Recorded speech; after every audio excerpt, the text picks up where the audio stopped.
الحمد لله رب العالمين والصلاة والسلام على سيد المرسلين وعلى آله وأصحابه أجمعين أما بعد فأعوذ بالله من الشيطان الرجيم بسم الله الرحمن الرحيم والذين يرمون المحصنات ثم لم يأتوا بأربعة شهداء فاجلدوهم 80 جلدة ولا تقبلوا لهم شهادة أبدا وأولئك هم الفاسقون آمنت بالله صدق الله مولانا العظيم الصلاة والسلام عليك يا رسول الله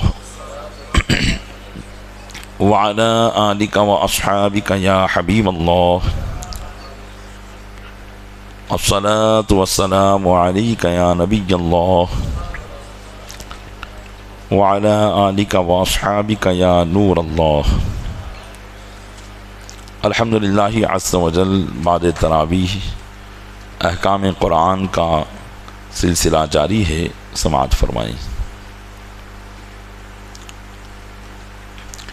ہم اور آپ جب ایک دوسرے پر غصہ جاتے ہیں، لڑائی ہوتی ہے، جھگڑا ہوتا ہے، تو معاذ اللہ رب العالمین بہت سے ایسے الفاظ جو دوسروں پر تہمت لگانے کے ہوتے ہیں وہ الفاظ ہم اپنی زبان سے نکالتے ہیں، حالانکہ شریعت مطہرہ میں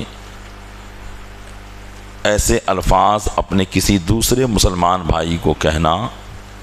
یہ حرام ہے، اور اگر ان الفاظ کے بولنے میں کسی پر تہمت لگائے جانے کا معاملہ ہوگا تو اس پر بھی شرعی حد جاری ہوگی۔ قرآن کریم کے 18واں پارے سورہ نور کی آیت نمبر 4 میں اللہ تبارک و تعالیٰ نے اس سزا کا ذکر فرمایا ہے۔ اللہ ارشاد فرماتا ہے والذین یرمون المحصنات، اور وہ لوگ جو پارساں عورتوں کو عیب لگائیں،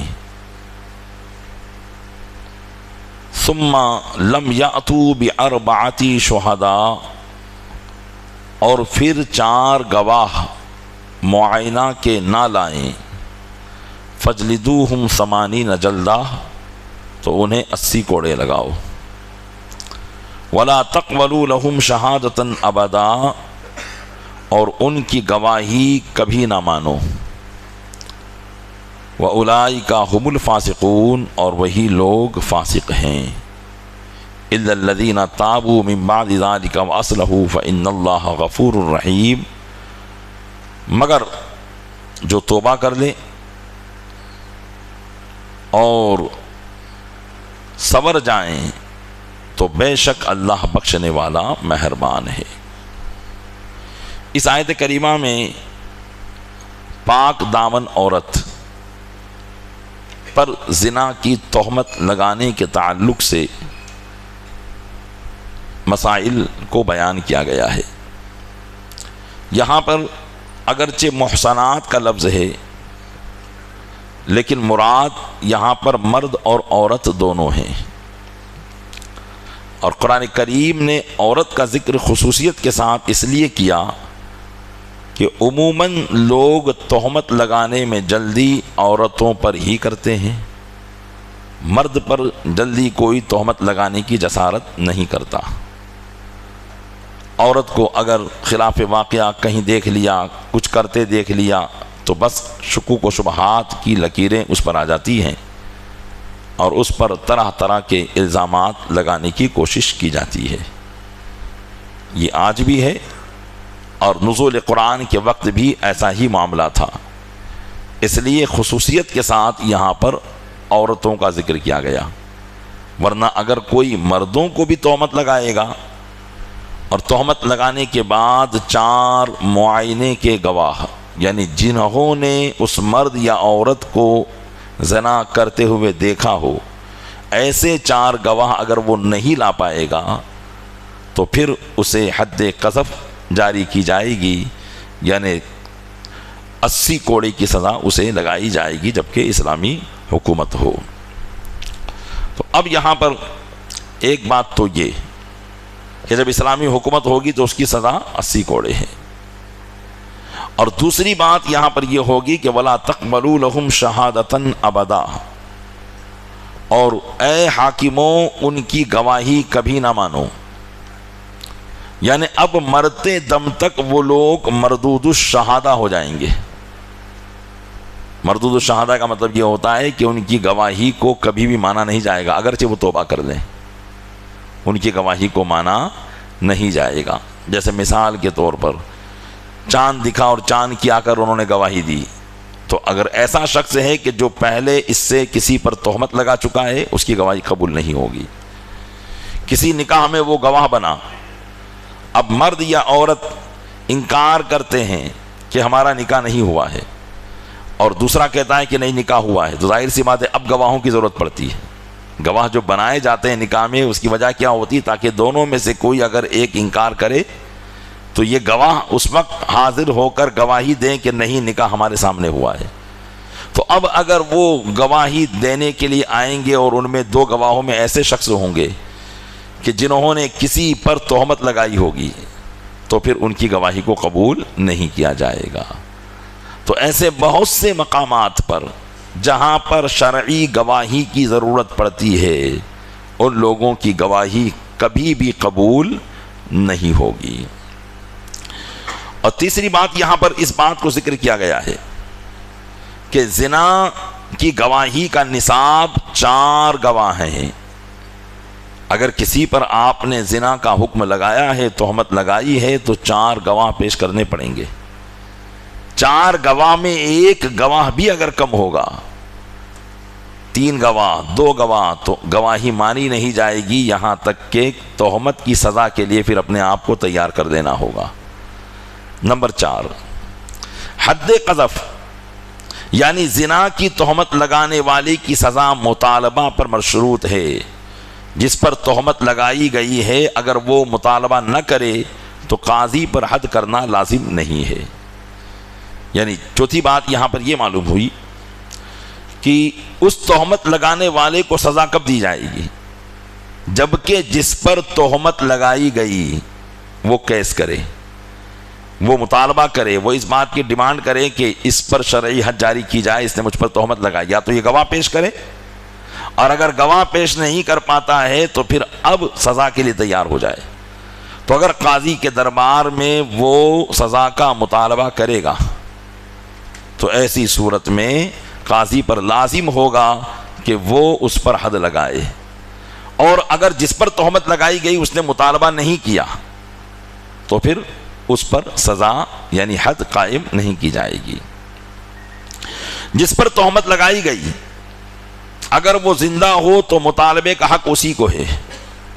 اور اگر وہ مر گیا ہو تو اس کے بیٹے پوتے کو بھی ہے کہ جس پر تہمت لگائی تو وہ مطالبہ کر سکتا ہے،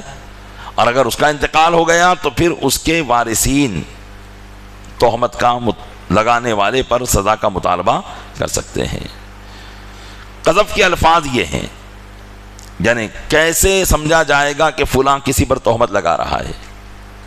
کیسے سمجھا جائے گا؟ تو اس کے الفاظ تو ہوں گے نا۔ تو شریعت مطہرہ میں وہ الفاظ یہ ہیں کہ صراحتاً یعنی بالکل کھلم کھلا کسی مسلمان مرد یا عورت کو کوئی شخص یہ کہے کہ اے زانی، یعنی اے زنا کرنے والے یا اے بلاత్కాر کرنے والے، یہ کہے، یا یہ کہے کہ تو اپنے باپ سے نہیں ہے، یا اس کے باپ کا نام لے کر کہے کہ تو فلاں کا بیٹا نہیں ہے، یا اس کو زانیہ کا بیٹا کہہ کر پکارے جبکہ اس کی ماں پارسا ہو، تو ایسا شخص قاذف یعنی زنا کی تہمت لگانے والا ہو جائے گا۔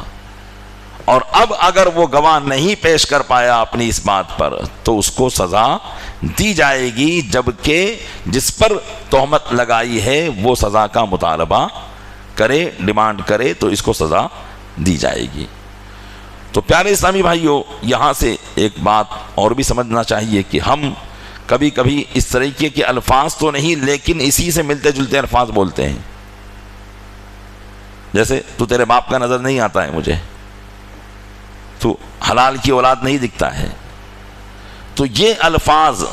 اگرچہ شریعت میں یہ حد قذف کے الفاظ نہیں ہے، لیکن تاہم اس طرح کے الفاظ کہنے والے کو اگر شرعی قانون جاری ہو تو اس پر تعزیر ہوگی، یعنی 80 کوڑے تو نہیں لگائے جائیں گے، لیکن اگر جس پر تہمت لگائی گئی اور جس کو ایسا کہا اگر اس نے جا کر کیس کیا تو تعزیر، یعنی قاضی جتنا مناسب سمجھے گا اس کو سزا دے گا۔ اب وہ 10 کوڑے بھی ہو سکتے ہیں، 20 بھی ہو سکتے ہیں، 30 بھی ہو سکتے ہیں، وہ قاضی کی ثواب دید کے اوپر ہوگا۔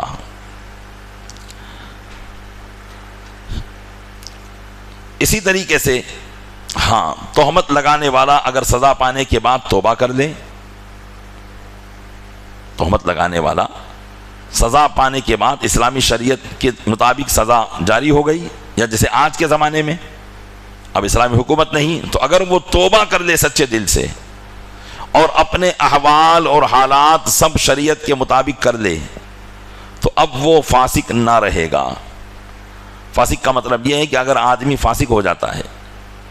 تو نہ تو وہ نماز کا امام بن سکتا ہے، نہ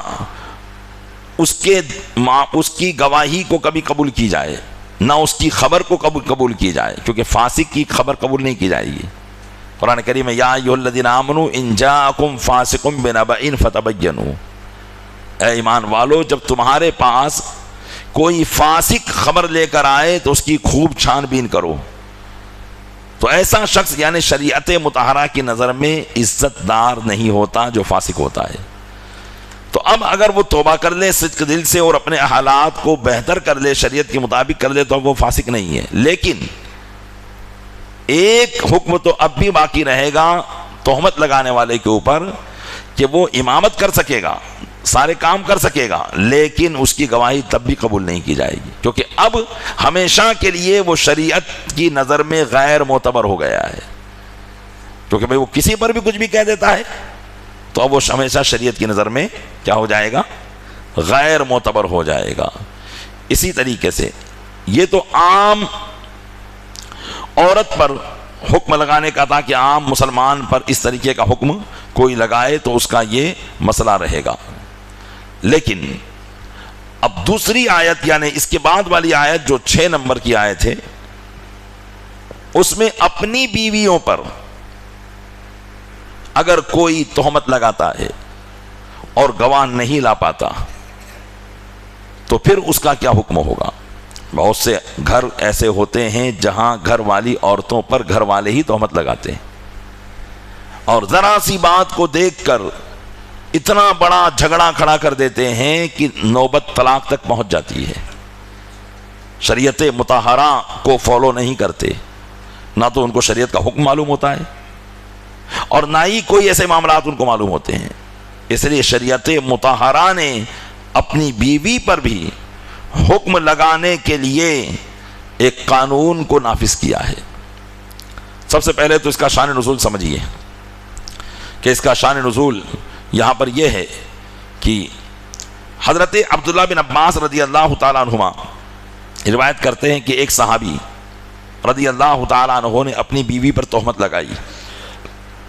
کہ میں نے اس کو فلاں کے ساتھ فلاں کام کرتے دیکھا، تو حضور اقدس صلی اللہ علیہ وسلم نے فرمایا گواہ لاؤ ورنہ اپنی پیٹھ حد لگانے کے لیے تیار رکھو، یعنی یا تو گواہ لے کر آؤ کہ تم نے جو دیکھا ہے اس بات پر گواہ لاؤ، یا پھر تمہاری پیٹھ پر حد لگائی جائے گی۔ تو ظاہر سی بات ہے کہ یہ موقع ایسا تھا، آدمی اس طرح کی حرکت اپنے گھر میں دیکھے اور وہ غصہ آ جانا ایک فطری بات ہے۔ تو اس نے عرض کی یا رسول اللہ علیہ الصلوۃ والسلام، کوئی شخص اپنی عورت پر کسی مرد کو دیکھے اور وہ گواہ ڈھونڈنے جائے، ایسے حالات کو دیکھنے کے بعد تو آدمی کا دماغ ہی کام نہیں کرے گا۔ تو فرمایا کہ کوئی شخص ایسا معاملہ دیکھے اور وہ گواہ ڈھونڈنے جائے تو حضور نے وہی ارشاد فرمایا گواہ لاؤ ورنہ اپنی پیٹھ سزا کے لیے تیار رکھو۔ 2-3 مرتبہ انہوں نے حضور اکرم صلی اللہ علیہ وسلم کی بارگاہ میں عرض کیا، ہر بار حضور اکرم صلی اللہ علیہ وسلم نے یہی جواب دیا۔ تو اب ان صحابی رسول نے کہا قسم اس ذات کی جس نے حضور اکرم صلی اللہ علیہ وسلم کو حق کے ساتھ بھیجا ہے، میں سچا ہوں، میں بے شک سچا ہوں، اور ضرور اللہ کوئی ایسا حکم نازل فرمائے گا جو میری پیٹھ کو حد سے بچا دے گا، کیونکہ ابھی تک جو حکم اب میں بیان کروں گا وہ ابھی نازل نہیں ہوا تھا۔ ابھی تک حکم یہی تھا کہ اگر کوئی کسی عورت پر بھی تہمت لگائے، چاہے اپنی بیوی ہی پر تہمت لگائے، اسے گواہ لانے پڑیں گے، ابھی تک یہی حکم تھا۔ لیکن اب ان سے جب گواہ مانگے جا رہے تھے، ان صحابی رسول نے کہا کہ میں سچا ہوں، میں اس رب کی قسم کھاتا ہوں جس نے رسول اللہ کو حق کے ساتھ بھیجا ہے۔ تو اب اللہ تعالیٰ ضرور کوئی ایسا حکم نازل کرے گا جو میری پیٹھ کو کوڑوں سے بچا لے گا۔ بس یہ صحابی رسول کا اتنا کہنا تھا کہ حضرت جبریل امین نبی کریم صلی اللہ علیہ وسلم پر یہ آیتیں لے کر نازل ہو گئے، اور حکم کو ارشاد فرمایا کہ اگر ایسا معاملہ ہو جائے تو کیا کیا جائے۔ قرآن کریم کی آیات یہ نازل ہوئی اس وقت، ارشاد فرمایا والذین یرمون ازواجہم ولم یکن لہم شہداء الا انفسہم، اور وہ لوگ جو اپنی بیویوں کو تہمت لگائیں اور پھر آنکھ دیکھا گواہ نہ لے پائیں مگر وہ خود ہوں، فشہادت احدہم اربع شہادات باللہ، تو ان میں سے ایک کی شہادت 4 مرتبہ یہ ہوگی کہ وہ ضرور سچا ہے، والخامسۃ ان لعنۃ اللہ علیہ ان کان من الکاذبین، اور 5ویں مرتبہ وہ یہ کہے گا کہ اللہ کی لعنت ہو اس پر اگر میں جھوٹا ہوں، اگر وہ جھوٹوں میں سے ہو تو اللہ کی لعنت ہو اس پر۔ اس طریقے سے جو ہے آیات نازل ہوئی، اور یہاں طریقہ بتایا گیا، اس کو شریعت کی زبان میں لعان کہا جاتا ہے۔ پہلی جو سزا تھی وہ دوسری عورت پر تہمت لگانے کی، اس کو کہتے ہیں حد، اور اس کو شریعت کی زبان میں کیا کہتے ہیں؟ لعان، یعنی شوہر بیوی پر لعنت کرے گا اور بیوی شوہر پر لعنت کرے گی۔ لیکن اس کا طریقہ کیا ہوگا شریعت مطہرہ کی، اس میں آپ سماعت کریں کہ اس کا خلاصہ یہ ہے کہ جب مرد اپنی بیوی پر زنا کی تہمت لگائے تو اگر مرد و عورت دونوں گواہی دینے کی اہلیت رکھتے ہوں اور عورت اس پر مطالبہ کرے، یعنی بیوی کہے کہ اس نے مجھ پر تہمت لگائی لہذا اس پر لعان ہونا چاہیے، تو مرد پر لعان واجب ہو جاتا ہے۔ اب اگر مرد لعان کا انکار کر دے کہ نہیں میں لعان تو نہیں کروں گا، تو اسے قید کر دیا جائے گا۔ کب تک؟ جب تک یا تو وہ لعان کرنے کے لیے تیار ہو جائے یا یہ بات کہنے کے لیے تیار ہو جائے کہ ہاں میں جھوٹا ہوں، میں نے جو تہمت لگائی تھی اس بات میں جھوٹا ہوں، وہ اس بات کا وہ اقرار کر لے۔ اگر جھوٹ کا اقرار کرے گا کہ میں جھوٹا ہوں تو اب اس پر حد قذف لگائی جائے گی، کیونکہ جو الزام اس نے لگایا تو اس میں جھوٹ اس کا ثابت ہو گیا ہے، تو اب اس پر کیا لگائی جائے گی؟ حد قذف، یعنی 80 کوڑے اس پر لگائے جائیں گے۔ تو اب اگر وہ لعان کرنا چاہے تو اس کا طریقہ یہ ہوگا کہ 4 مرتبہ یوں کہے گا کہ اللہ عز و جل کی قسم کے ساتھ میں کہتا ہوں کہ وہ اس عورت پر زنا کا الزام لگانے میں سچا ہے۔ 4 مرتبہ اس طرح سے وہ کہے گا قسم کھا کر کہ میں اللہ کی قسم کھا کر کہتا ہوں کہ میں نے جو اس عورت پر زنا کی تہمت لگائی ہے اس زنا کی تہمت لگانے میں سچا ہوں۔ اور 5ویں مرتبہ کہنا ہوگا کہ اللہ عز و جل کی لعنت ہو مجھ پر اگر میں یہ الزام لگانے میں جھوٹا ہوں، یعنی اگر میں یہ جھوٹ بول رہا ہوں تو مجھ پر اللہ کی لعنت نازل ہو۔ اس طرح وہ کہے گا 4 مرتبہ قسم کھا کر تہمت کی وہ جو ہے بات کہے گا، اور 5ویں مرتبہ لعنت کی بات کہے گا۔ اتنا کرنے کے بعد اب اس پر جو قذف کی حد تھی وہ ساکت ہو جائے گی، اب اسے سزا نہیں دی جائے گی۔ اب عورت سے کہا جائے گا کہ تم لعان کرو اپنے شوہر پر۔ اب اگر عورت لعان کرنے سے انکار کر دے تو اسے قید کیا جائے گا، یہاں تک کہ وہ اپنے شوہر کی طرف سے لگائے ہوئے الزام کا اقرار کر لے، تو جب اقرار کر لے گی تو اس کو سزا دی جائے گی زنا کی، رجم کیا جائے گا اس کو، اور یا پھر وہ لعان کرنے کے لیے تیار ہو جائے تو وہ عورت بھی اسی طریقے سے لعان کرے گی کہ وہ بھی یوں کہے گی 4 مرتبہ کہ میں اللہ کی قسم کھا کر کہتی ہوں کہ میرے شوہر نے مجھ پر جو تہمت لگائی ہے اس تہمت کے لگانے میں وہ جھوٹا ہے۔ 4 مرتبہ اللہ کی قسم کھا کر وہ اس بات کو کہے گی، اور 5ویں مرتبہ یہ کہے گی کہ اگر میرا شوہر مجھ پر تہمت لگانے میں سچا ہے تو مجھ پر اللہ کی لعنت ہو۔ قاضی اس طریقے سے دونوں کا مسئلہ سننے کے بعد اور لعان کروانے کے بعد اب دونوں کے درمیان تفریق کروا دے گا، جدائی، اور یہ طلاق بائن ہوگی۔ یہ طلاق کیا ہوگی؟ طلاق بائن، یعنی بغیر نکاح کے اب دونوں ایک ساتھ اپنے رہ نہیں پائیں گے۔ تو یہ پیارے اسلامی بھائیوں لعان کا حکم قرآن مجید میں نازل ہوا، اس لیے کسی پر بھی تہمت یا تہمت کے الفاظ کہنے سے پہلے اپنی شریعت مطہرہ کے قانون کو اپنے ذہن میں رکھیں۔ بہت سے گھر صرف شک کی بنیاد پر ٹوٹ جاتے ہیں۔ بہت پہلے کی بات ہے، ایک قضیے ایک مسئلے میں گیا تھا، میں نے لاکھ ان کو سمجھایا کہ دیکھو یہ تمہارے گھر کا مسئلہ ہے، یہاں پر تم کسی کو کسی کے ساتھ دیکھ کر ظاہر سی بات ہے تمہارا غصہ آپے سے باہر ہوگا، لیکن یہاں شریعت کو فالو کرو، ہم اور آپ مسلمان ہیں۔ لیکن وہ نہیں مانے اور طلاق کروا کر ہی مانے، یا تو ان کو لعان کرنا پڑتا جبکہ ایسی کوئی بات دیکھی نہیں تھی، چھوٹا موٹا کسی سے کسی کو بات کرتے ہوئے دیکھ لیا اور بس شک ڈال دیا کہ ہاں یہ ہے معاملہ اور یہ اس کے ساتھ اس طرح کا معاملہ ہے۔ تو ایسے لوگ ظالم ٹھہریں گے، اللہ کی بارگاہ میں قیامت کے دن ان کو حساب دینا ہوگا۔ ہم یہ سمجھتے ہیں کہ بھئی چلو اور اپنی زندگی گزار رہا ہے، یہ اپنی زندگی گزار رہا ہے، ہم نے شریعت کے خلاف اگر کوئی فیصلہ کیا ہے یا کوئی ایسا اپنے ہی گھر میں کوئی بات ہوئی اور شریعت کے خلاف وہ کام کر دیا ہے اللہ کی بارگاہ میں، اور اس کی وجہ سے اس پر ظلم ہو گیا کسی پر،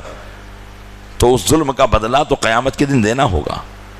یہاں تک کہ دنیا کے اندر اس سے معافی مانگ لے۔ اگر دنیا ہی میں اپنی معافی مانگ لے اور وہ جس پر ظلم کیا اس نے معاف کر دیا تو بات الگ ہے، ورنہ اللہ کی بارگاہ میں ضرور حساب دینا ہوگا۔ اس لیے پیارے اسلامی بھائیوں کوئی بھی مسئلہ ہو، چاہے طلاق کا ہو، چاہے جو ہے وراثت کا ہو، کسی بھی چیز کا ہو، بعض لوگ فیصلہ کرنے پہنچتے ہیں جن کو شریعت کی شین سے بھی واقفیت نہیں ہوتی اور وہ الٹا سیدھا فیصلہ کر دیتے ہیں۔ قیامت کے دن ایسے فیصلے کرنے والوں کی حالت خراب ہوگی۔ حدیث پاک میں آتا ہے کہ جب صحیح فیصلہ کرنے والے اللہ کی بارگاہ میں پیش ہوں گے، کون سے فیصلہ کرنے والے؟ جنہوں نے دنیا میں صحیح فیصلہ کیا ہوگا، شریعت کے مطابق فیصلہ کیا ہوگا، جب وہ اللہ کی بارگاہ میں پیش ہوں گے اور ابھی شروع نہیں ہوا ہوگا معاملہ کہ بھئی یہ فیصلہ کیا تھا، چلو صحیح تھا، اللہ کی طرف سے یہ ملے گا، لیکن اس سے پہلے ان فیصلہ کرنے والوں کی حالت یہ ہوگی کہ وہ اپنے دل میں سوچ رہے ہوں گے کہ کاش میں نے دنیا میں کوئی فیصلہ نہ کیا ہوتا۔ اس قسم کا خوف ان کے اوپر طاری ہوگا۔ جو صحیح فیصلہ کرنے والے ہوں گے ان کی یہ کیفیت ہوگی، تو جو غلط سلط فیصلہ کر دیتے ہیں، الٹا سیدھا فیصلہ کر دیتے ہیں، لوگوں کے گھر توڑوا دیتے ہیں، لوگوں کو وراثت سے محروم کر دیتے ہیں، لوگوں پر ظلم کر دیتے ہیں، ایسا فیصلے کرنے والوں کی کیا بنے گی آپ خود سمجھ سکتے ہو۔ اللہ تبارک و تعالی ہمیں شریعت مطہرہ پر عامل فرمائے اور ہر بات میں ہمیں اپنی شریعت کو فالو کرنے کی توفیق عطا فرمائے۔ آمین بجاہ النبی الامین صلی اللہ تعالی علیہ وآلہ وسلم۔